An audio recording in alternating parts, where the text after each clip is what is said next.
میرے نبی پاک صلی اللہ علیہ وسلم نے پہلے مرد کو حکم دیا، فرمایا حوصلہ بڑا کر، حوصلہ بڑا۔ فرمایا عورت ٹیڑھی پسلی سے پیدا ہوئی ہے تو یہ ٹیڑھی ہے، سیدھی کرنے کی کوشش کرو گے تو ٹوٹ جائے گی، لیکن سیدھی ٹیڑھی کے ساتھ گزارا کرو۔ لفظ بڑے حسین ہیں، حدیث میں جاگ رہے ہیں آپ لوگ جی، بڑے بڑے حسین لفظ ہیں۔ حضور نے فرمایا اگر تمہیں اپنی بیوی کی کچھ عادتیں ناپسند ہیں تو اس سے بغض نہ رکھو، بیوی سے بغض نہ رکھو۔ اگر کچھ عادتیں ناپسند ہیں تو کچھ ایسی بھی ہوں گی جو تمہیں بڑی پسند ہو، جو پسند ہے ان پر توجہ کرو۔ ڈاکٹر اقبال، علامہ اقبال کہتے ہیں میرے پاس ایک آدمی آیا، اس نے آ کر کے کہا کہ میں اپنی بیوی کو طلاق دینا چاہتا ہوں۔ پہلے اس نے مرضی کی شادی کی، میں وہ بات شروع میں کہہ چکا ہوں، بچے نوجوان انہوں نے ایک سنت بڑی حفظ کر لی ہے، کہتے ہیں مولوی صاحب سنت ہے مرضی کی پسند کی شادی کرنا جائز ہے۔ میں کہ صرف یہی جائز نہیں، اور بھی بڑی سنتیں ہیں، کسی اور پہ بھی توجہ کریں آپ حضرات، اور بڑی ذمہ داری سے بات کہہ رہا، نوجوان زیادہ غور کریں اور باقی جوانوں تک میری بات پہنچائیں۔ شادی بیاہ کے معاملے میں جذباتی پن کا کبھی مظاہرہ نہ کریں۔ آپ کے اندر کتنے بھی جذبات موجود ہیں، یہ 2 3 4 منٹ کا رشتہ نہیں کہ ٹھیک ہے آپ دوست بدل لیں گے، یار بدل لیں گے، گاڑی بدل لیں گے، یہ نہیں جوتا ہے یہ فٹ نہیں آیا تو بدل لیں گے۔ یہ زندگی بھر کا معاملہ ہے، اس میں بزرگوں کی، سیانوں کی اور حکمت والے لوگوں کی رائے لیں، اس کو سمجھیں، پرکھیں، پھر نکاح کا فیصلہ کریں۔ اس کو کبھی جذباتی نہ لینا زندگی میں۔ نوجوان جذباتی ہو کے معاشرے کا، میڈیا کا شکار ہو کے شادی کرتے ہیں، پھر اسی تیزی کے ساتھ وہ ان رشتوں کو توڑ دیتے۔ میرے نبی پاک صلی اللہ علیہ وسلم نے فرمایا بغض نہ رکھو، کچھ عادتیں اگر ناپسند ہیں تو کچھ ایسی بھی ہوں گی جو تمہیں پسند ہوگی۔ ڈاکٹر اقبال کہتے ہیں ایک شخص میرے پاس آئے، میں لندن میں وکالت کرتا تھا، اس نے آ کے کہا کہ بیوی کو طلاق دینی ہے۔ میں نے کہا میں تجھے جانتا ہوں، تو نے تو پسند کی شادی کی ہے۔ کہا ہاں، اب میں طلاق دوں گا۔ کہتے میں نے اس کو کہا کہ بھائی تو سمجھ جا، کوئی بات نہیں، انسانوں کے اندر اختلاف رائے ہو جاتا ہے، تو نہ ایسا کر۔ نہیں جی مجھے دینی ہے۔ کہتے ہیں اس کے گھر والوں نے بھی سمجھایا، حتیٰ کہ بچی نے بھی معافی مانگی کہ مجھ سے بھول گئی تھی، میں غلطی ہو گئی، معاف کر دے۔ اس نے کہا نہیں، اب فیصلہ کر لیا تو کر لیا۔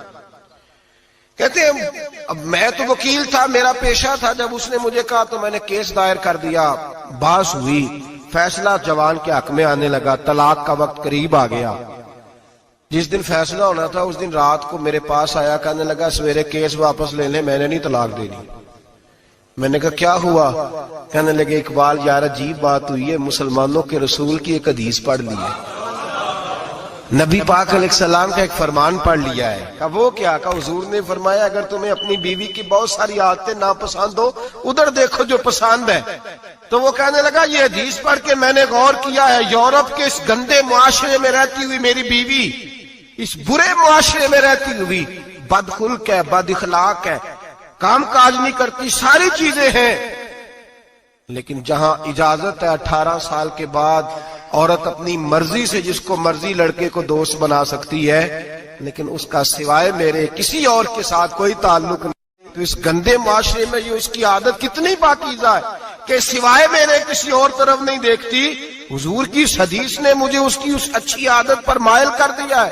اقبال کہنے لگے اچھا اب میرے نبی نے تجھے مائل کیا ہے تو میں نہیں سویرے تیرا کیس واپس لوں گا۔ تم کیوں نہیں لے گا؟ کہنے لگے پہلے کلمہ پڑھ میرے رسول کا، مسلمان ہو جا، پہلے کلمہ پڑھ نبی پاک کا جنہوں نے تیرا گھر ٹوٹنے سے بچایا ہے۔ تو میرے بھائی مرد حوصلہ کرے، دلیری کرے۔ اگر وہ کہے نا کہ میں صاحب بہت بڑا ایسا ہوں تو میں بہرحال یہ ٹیڑھی لکڑی ہے اس کو سیدھا کرنے کی کوشش کرے گا تو ٹوٹ جائے گی۔ حوصلے کے ساتھ، دانائی کے ساتھ، حکمت کے ساتھ مرد زیادہ حوصلہ کرے گا، معاف کرے گا، بار بار معاف کرے گا تو گھر بچے گا۔ جتنا بڑا حوصلہ کرے گا اتنا اس کا گھر بچے گا۔ عورت کے لیے کیا حکم ہے؟ اللہ خیر فرمائے۔ اب حالات اس طرح کے کہ وہ کہتی ہے میں نے BA کیا ہوا ہے تو مجھے فارغ کر مجھے فارغ۔ اور عورت اشتعال انگیزی بھی دے لیتی ہے، اس کے لب و لہجوں میں بعض اوقات اتنی سختی ہوتی ہے۔ مائیں بہنیں ناراض نہ ہو، لیکن ایک شعوری بات کر رہا ہوں۔ آ کے لوگ مسئلہ پوچھتے ہیں، کہتے ہیں طلاق ہو گئی تو 3 طلاقیں دی تو کیا؟ میں کہا بھئی ہو گئی طلاق۔ کہنے لگے جناب میں غصے میں تھا۔ میں نے کہا طلاق تو خیر غصے میں ہی ہوتی ہے، لیکن مرد غصے میں طلاق دیتا ہے، غصے میں ہی دیتا ہے. لیکن ایک سوال میرے ذہن میں ہے, مرد کو غصہ کون دلاتا ہے؟ ایسے تو نہیں تھا نا کہ ریڑی والے سے ٹکر ہوگی تو گھر آ کے بیوی کو طلاق دے دی.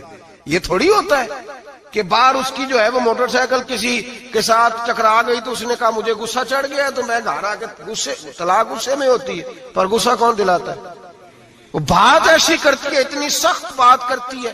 ایک ہمارے بزرگ ہے شاہ صاحب, تو میرے پاس اپنے ایک عقیدت مند کا کیس لے کر کے آ گئے. مجھے آ کہنے لگے ان کی بات سنیں. میں نے کہا یار تھے 6 بچے, اور آپ یقین کریں میری آنکھوں میں آنسو ان بچوں کو دیکھ, اتنے خوبصورت بچے. تو میں نے کہا کہ کیوں تو نے طلاق دی؟ کہنے لگا اس نے کوئی 1 دفعہ نہیں 100 دفعہ مانگی ہے. اور کل تو اس نے جملہ اس طرح کا, جب طلاق ہوئی تو اس دن اس نے جملہ اتنا سے اس نے مجھے کہا اگر باپ کا ہے تو دے طلاق. اب لوگ بھی 100 کھڑے تھے تو میری غیرت کا مسئلہ بن گیا. تو اشتعال کون دلاتا ہے؟ اب سنیں ترمذی کی حدیث. میرے نبی کریم سید عالم صلی اللہ علیہ وسلم نے فرمایا